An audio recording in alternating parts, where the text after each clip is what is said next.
يا الله.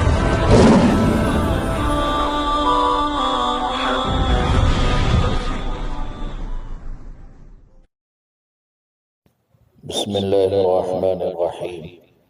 محترم ناظرین، وظائف کی دنیا علماء ہند چینل کو ابھی تک اگر آپ نے سبسکرائب نہیں کیا ہے تو سبسکرائب کر لیں، اور اگر آپ نے پہلے سے سبسکرائب کر لیا ہے تو بیل آئیکن کو آن کر لیں تاکہ آپ تک عملیات کے سب سے بڑے وظیفے اور عمل سب سے پہلے پہنچ سکیں. جزاک اللہ خیر. الحمد للہ رب العالمین، والصلاة والسلام علی سید المرسلین وعلی آلہ واصحابہ اجمعین، اما بعد. محترم ناظرین، اس دعا کو لے کر آپ کے سامنے اس ویڈیو میں حاضر ہیں جو حضرت آصف بن برخیہ سے منسوب ہے، جنہوں نے اس دعا کی برکت سے بلقیس کا تخت میلوں سفر کے فاصلے سے ایک پلک جھپکنے کے وقت میں حاضر کر دیا تھا سلیمان علیہ السلام کے سامنے. حضرت سلیمان علیہ السلام کی شخصیت سے تمام مسلمان، یہاں تک کہ دنیا کے بہت سارے لوگ واقف ہیں. حضرت سلیمان علیہ السلام کے وزیر آصف بن برخیہ، ان کے بارے میں بہت سارے اقوال ہیں کہ یہ کون ہیں. ایک روایت اور محققین کے مطابق یہ داؤد علیہ السلام کے وزیر برخیہ کے بیٹے آصف ہیں، جو حضرت سلیمان علیہ السلام کے بعد میں وزیر بنے. ان کو اللہ تبارک و تعالی نے علم دیا تھا.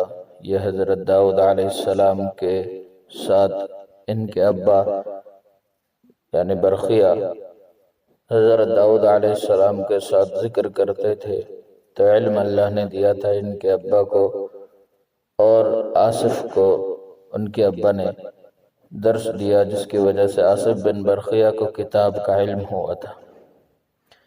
اور قرآن میں بھی اسی طرح آیا ہے، بلکہ نام قرآن میں نہیں ہے، لیکن اتنا ذکر ضرور ہے کہ سلیمان علیہ السلام سے ایک شخص نے کہا اور اس کام کو پورا کیا.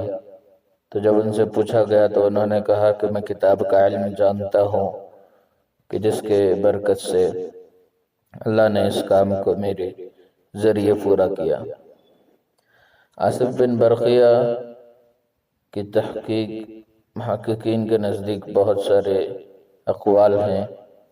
اس تفصیل میں نہ جاتے ہوئے میں اس دعا کی طرف آتا ہوں جس کے ذریعے سے اور جن اسما کی برکت سے بلقیس کا تخت دربار سلیمان میں حاضر کیا تھا آصف بن برخیہ نے.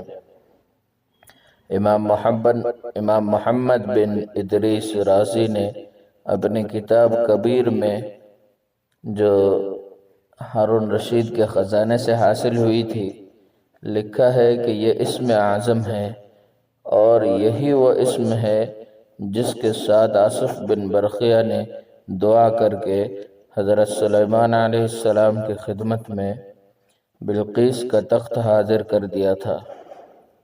یہ اسم نہایت ہی سریع العجابت ہے، کیونکہ اس کے ساتھ اللہ تعالی نے آپ ہی کو مخصوص کیا ہے، اور نبی اکرم صلی اللہ علیہ وسلم نے اپنی شفقت سے اپنی امت کو تعلیم فرمایا، اور اس سرعت اور اجابت اور عموم برکت کی ہی سبب اس اسم کو اسم اعظم کہتے ہیں. لہذا اس کی برکت حاصل کرنے کے لیے منگل کی رات آخری تہائی میں اس کا ذکر کرنا زیادہ مناسب ہے. اور یہ اسم ایسا ہے کہ جو شخص اس کا ورد کرے قرب کے دروازے اس کے لیے کھل جاتے ہیں، اور دلوں کے راز کچھ اس پر اللہ کھول دیتے ہیں اور اس کی واقفیت عطا کر دیتے ہیں. صحیحین کے نزدیک اعرابی کی حدیث اس کے مناسب سے جس نے رکوع سے اٹھتے وقت دعا پڑھی تھی، ربنا لک الحمد حمدا کثیرا طیبا مبارکا فیہ ملک سماواتک وارضک وملک ما شئت من شیء بعدہ۔ اس دعا کے متعلق آپ صلی اللہ علیہ وسلم نے فرمایا کہ ان کلمات کا کہنے والا کون ہے؟ اعرابی نے عرض کیا، یا رسول اللہ صلی اللہ علیہ وسلم میں ہوں۔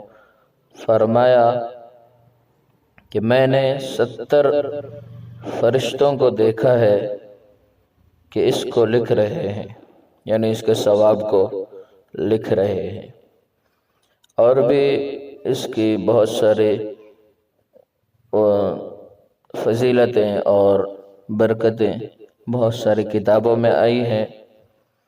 میں مختصر کرتے ہوئے عمل کی طرف آپ کو سمجھاتا ہوں کہ عمل منگل کی رات آخری تہائی یعنی تہجد کے وقت میں اس دعا کو پڑھنا ہے، اور شروع آخر میں ایک تسبیح یعنی 100 مرتبہ درود شریف پڑھنا ہے، اور اس دعا کو 300 مرتبہ یعنی ربنا لک الحمد حمدا کثیرا طیبا مبارکا فیہ ملک سماواتک وارضک وملک ما شئت من شیء بعد، اس دعا کو 300 مرتبہ اور آخر میں پھر درود شریف 100 مرتبہ۔ طریقہ پورا بالکل آسان کہ 100 مرتبہ درود شریف، پھر جو آپ کو ابھی دکھائی دے رہی ہے یہ ربنا لک الحمد والی پوری دعا 300 مرتبہ، آخر میں پھر 100 مرتبہ درود شریف۔ اس عمل کو مکمل 21 یوم تک کرنا ہے، کسی بھی جگہ کر سکتے ہیں، حصار وغیرہ کی کوئی ضرورت نہیں، 21 یوم مسجد یا کسی جگہ کر لیں بعد عشاء، انشاءاللہ اللہ پر اس کے برکات کھولیں گے۔ جزاک اللہ خیر۔ عمل اچھا لگا ہو تو لائک ضرور کر لیں اور شیئر کریں اپنے دوستوں کے ساتھ تاکہ مسلمان اور زیادہ اس سے فائدہ حاصل کریں۔ جزاک اللہ خیر۔ السلام علیکم۔